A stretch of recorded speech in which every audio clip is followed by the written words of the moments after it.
నమస్కారం. Hyderabad real estate market ఇంకా ఇక్కడి జీవన శైలిపై ప్రభావం చూపే కొన్ని ముఖ్యమైన అంశాలని ఈరోజు కొంచెం లోతుగా చూద్దాం. ఈ విశ్లేషణను మీకు అందిస్తోంది Coldwell Bankers Sutra property Hyderabad. Property, real estate రంగాన్ని, హైదరాబాద్ పరిసరాల జీవన ప్రమాణాలని ప్రభావితం చేసే వార్తలపై మా క్యూరేటెడ్ విశ్లేషణ ద్వారా మీరు అప్డేటెడ్ గా ఉండొచ్చు. ముఖ్యంగా ఇన్ఫ్రాస్ట్రక్చర్ ప్రాజెక్ట్స్, హౌసింగ్ స్కీమ్స్, కొన్ని ఏరియాలో నలుగుతున్న ల్యాండ్ ఇష్యూస్, ఇంకా ఒక ఎన్విరాన్మెంటల్ కన్సర్న్, వీటి గురించి చర్చిద్దాం. రైట్. సో అసలు ఈ డెవలప్మెంట్స్ ఏంటి, వీటి ప్రభావం సిటీ మీద, మన మీద ఎలా ఉండబోతోంది, ఆ వివరాల్లోకి వెళ్దాం. ముందుగా ఒక పెద్ద ఇన్ఫ్రాస్ట్రక్చర్ న్యూస్ తో స్టార్ట్ చేద్దాం. కేంద్ర రోడ్డు రవాణా శాఖ MORTH అంటాం కదా, వాళ్ళు రాష్ట్రంలో ఏకంగా 15 కొత్త నేషనల్ హైవే పనులు ప్లాన్ చేశారట. అవును, ఇది చాలా పెద్ద స్కేల్లో ప్లానింగ్. మొత్తం 1133 కిలోమీటర్లు. అమోఘం. అంటే దాదాపు 33,000 కోట్ల రూపాయల ప్రాజెక్ట్ ఇది. అవును, అంచనా వ్యయం అంత ఉంది. ఇప్పటికే 12 పనులకు DPR కన్సల్టెన్సీల కోసం బిడ్లు కూడా పిలిచారంటున్నారు. ఆ రూట్స్ కూడా కొన్ని చెప్పారు కదా, జడ్చర్ల, కోదాడ, నిజామాబాద్, జగ్గల్పూర్, ORR నుంచి మెదక్, ఇలా చాలా ఉన్నాయి. టార్గెట్ ఏమో 3 ఏళ్లలో పూర్తి చేయాలి. అంటే ఇక్కడ పాజిటివ్ విషయం ఏంటంటే, ఇంత పెద్ద ఇన్వెస్ట్మెంట్ రావడం వల్ల స్టేట్ ఇన్ఫ్రాస్ట్రక్చర్ కి, ముఖ్యంగా కనెక్టివిటీకి పెద్ద బూస్ట్ వస్తుంది. నిజమే. సహజంగానే కనెక్టివిటీ పెరిగితే ఆయా కారిడార్ల వెంబడి రియల్ ఎస్టేట్ వాల్యూస్ పెరుగుతాయి. అది ఒక ఆస్పెక్ట్. అవును. కానీ అంతకంటే ముఖ్యంగా ట్రావెల్ టైం తగ్గడం, గూడ్స్ మూవ్మెంట్ సులభం కావడం, కొత్త రెసిడెన్షియల్ కమర్షియల్ ఏరియాలు డెవలప్ అవ్వడం, ఇవన్నీ జరుగుతాయన్నమాట. ఓకే. ఇక హౌసింగ్ వైపు వస్తే, ఇందిరమ్మ ఇళ్ల పథకం అర్బన్ ఏరియాస్ లో కొంచెం లేట్ అయ్యేలా ఉందంటున్నారు. అవును, G+3 విధానంపై ప్రభుత్వం ఫోకస్ చేస్తున్నట్టుంది. అంటే గ్రౌండ్ ప్లస్ 3 ఫ్లోర్స్ అపార్ట్మెంట్లు అన్నమాట. ముఖ్యంగా గ్రేటర్ హైదరాబాద్ లో దాదాపు 84,000 ఇండ్లు కట్టాలని టార్గెట్. వేరే కార్పొరేషన్లలో కూడా ఇదే మోడల్ అంటున్నారు. అయితే ఇక్కడ ఛాలెంజెస్ చాలా ఉన్నాయి. ముఖ్యంగా పట్టణాల్లో గవర్నమెంట్ ల్యాండ్, అది క్లియర్ టైటిల్ తో నిర్మాణానికి అనువుగా దొరకడం అనేది పెద్ద టాస్క్. అవునవును. దానికి తోడు ఫండింగ్.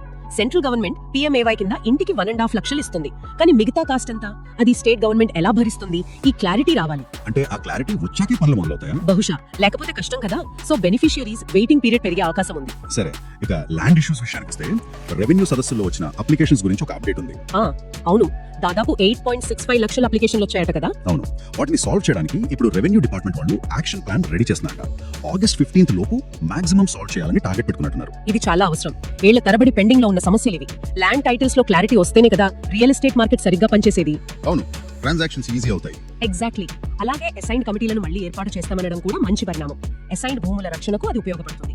ఈ విశ్లేషణ మీకు అందిస్తున్న వారు Coldwell banker Sutra property Hyderabad. Property and real estate రంగం మరియు హైదరాబాద్ పరిసర ప్రాంతాల జీవన ప్రమాణాలను ప్రభావితం చేసే వార్తల గురించి మా క్యూరేటెడ్ వార్తా విశ్లేషణతో అప్డేటెడ్ గా ఉండండి. ఇక ఇంకో important road update, Hyderabad Vijayawada highway NH65 దాన్ని 6 lanes కి ఎక్స్పాండ్ చేసే పనులు స్పీడప్ చేయాలని మినిస్టర్ కోమటిరెడ్డి గారు సెంట్రల్ మినిస్టర్ గడ్కరీ గారిని రిక్వెస్ట్ చేశారు. అది చాలా బిజీ రూట్ కదా, ఎక్స్పాన్షన్ నిజంగా అవసరం. సేఫ్టీ కూడా పెరుగుతుంది. అవును, రీసెంట్ యాక్సిడెంట్స్ చూస్తున్నాం కదా. మల్కాపూర్ నుంచి విజయవాడ వరకు 6 lanes అడిగారు. అలాగే regional ring road north south పనులు కూడా త్వరగా స్టార్ట్ చేయాలని చెప్పారట. మంచిదే. ఈ RR కూడా చాలా కీలకం హైదరాబాద్ ఫ్యూచర్ గ్రోత్ కి. ఇంకో ఇంట్రెస్టింగ్ ప్రపోజల్ ఏంటంటే, చింతల్కుంట చెక్ పోస్ట్ నుంచి హయాత్ నగర్ వరకు ఒక డబుల్ డెకర్ ఫ్లైఓవర్ అట. ఓ అలాగా? అంటే కింద వెహికల్స్ పైన మెట్రో లాగానా, లేక 2 రోడ్లేనా? దాని డీటెయిల్స్ ఇంకా తెలియదు, కానీ ప్రపోజల్ అయితే ఉంది. అలాగే హైదరాబాద్ శ్రీశైలం రోడ్ లో టైగర్ రిజర్వ్ ఏరియాలో కూడా ఒక ఎలివేటెడ్ కారిడార్ కట్టాలనే ప్రతిపాదన ఉందట. ఓకే. NH65 ఎక్స్పాన్షన్ కి సంబంధించి ఆగస్ట్ 15న ఫైనాన్స్ కమిటీ మీటింగ్ లో క్లియరెన్స్ వస్తుందని గడ్కరీ గారు హామీ ఇచ్చారనే వార్త కూడా వచ్చింది. అది నిజమైతే చాలా ఫాస్ట్ గా పనులు జరిగే అవకాశం ఉంది. అవును, అది పెద్ద రిలీఫ్ అవుతుంది. ఖచ్చితంగా. విజయవాడ రూట్ లో లాజిస్టిక్స్ కి, ఆ ఏరియాలో ప్రాపర్టీ వాల్యూస్ కి కూడా పాజిటివ్ ఇంపాక్ట్ ఉంటుంది. సరే, ఇవన్నీ అభివృద్ధికి సంబంధించిన వార్తలు. కానీ కొంచెం ఆందోళన కలిగించే వార్త కూడా ఉంది, గుర్రంగూడ ఫారెస్ట్ గురించి. విన్నాను, పొల్యూషన్ అంటున్నారు కదా. అవును, దాదాపు 90 ఎకరాల రిజర్వ్ ఫారెస్ట్ ఏరియా మురుగునీటితో కలుషితమైపోయిందట. దగ్గరలోని కాలనీల నుంచి అన్ట్రీటెడ్ సీవేజ్ నేరుగా ఫారెస్ట్ లోకి వదులుతున్నారని. అయ్యో, ఇది చాలా సీరియస్ విషయం. హరిహరపురం, BN రెడ్డి నగర్ లాంటి ఏరియాల నుంచా? అవును, ఫారెస్ట్ డిపార్ట్మెంట్ వాళ్ళు HMWSB కి, GHMC కి, బడంగ్పేట్ మున్సిపాలిటీకి నోటీసులు కూడా ఇచ్చారట. అంటే పట్టణ విస్తరణకు, పర్యావరణ పరిరక్షణకు మధ్య ఉండాల్సిన బ్యాలెన్స్ మిస్ అవుతుందనడానికి ఇది ఒక ఉదాహరణ. ఎగ్జాక్ట్లీ. ఇలా అన్ట్రీటెడ్ సీవేజ్ ఫారెస్ట్ లోకి వెళ్తే అక్కడి బయోడైవర్సిటీ దెబ్బతింటుంది, గ్రౌండ్ వాటర్ కంటామినేట్ అవుతుంది, చుట్టుపక్కల వాళ్ళకి హెల్త్ ప్రాబ్లమ్స్ కూడా వస్తాయి, స్మెల్, దోమలు. అవును, ఇది అసలు యాక్సెప్టబుల్ కాదు. మనం డెవలప్మెంట్ గురించి మాట్లాడుతున్నాం, కానీ కనీస పౌర సదుపాయాలైన సీవేజ్ ట్రీట్మెంట్ ప్లాంట్స్ STP సంగతి ఏంటి? వాటిని కూడా అంతే స్పీడ్ గా కట్టాలి కదా. నిజమే, ప్లానింగ్ లోనే లోపం ఉన్నట్టుంది. ఒక ఇంటిగ్రేటెడ్ అప్రోచ్ లేకపోతే ఇలాంటివి జరుగుతూనే ఉంటాయి. సో ఓవరాల్ గా చూస్తే, ఒకవైపు వేల కోట్లతో రోడ్లు, ఇతర ఇన్ఫ్రాస్ట్రక్చర్ ప్రాజెక్టులు, మరోవైపు హౌసింగ్ లో కొన్ని అడ్డంకులు, ల్యాండ్ ఇష్యూస్ పరిష్కారంలో జాప్యం, ఇంకా ఇలాంటి పర్యావరణ సమస్యలు, ఇవన్నీ కలిసి హైదరాబాద్ ఫ్యూచర్ ని, ఇక్కడి లైఫ్ క్వాలిటీని డిసైడ్ చేస్తాయన్నమాట. అవును, ఈ ప్రాజెక్టుల ఎగ్జిక్యూషన్ ఎంత ఎఫెక్టివ్ గా ఉంటుంది, ఈ ల్యాండ్ ఎన్విరాన్మెంటల్ ఇష్యూస్ ని ఎంత త్వరగా సరిగ్గా అడ్రస్ చేస్తారు అన్నదానిపైనే అంతా ఆధారపడి ఉంటుంది. Hyderabad real estate market sustainability కూడా వీటిపైన డిపెండ్ అవుతుంది. మరి ఆలోచించాల్సిన విషయం ఏంటంటే, ఇంత పెద్ద ఎత్తున ఇన్ఫ్రాస్ట్రక్చర్ డెవలప్మెంట్ జరుగుతున్నప్పుడు గుర్రంగూడ లాంటి సంఘటనలు రిపీట్ కాకుండా ఉండాలంటే ఎలాంటి సస్టైనబుల్ ప్లానింగ్, ఎన్విరాన్మెంటల్ ప్రొటెక్షన్ చర్యలు తీసుకోవాలి?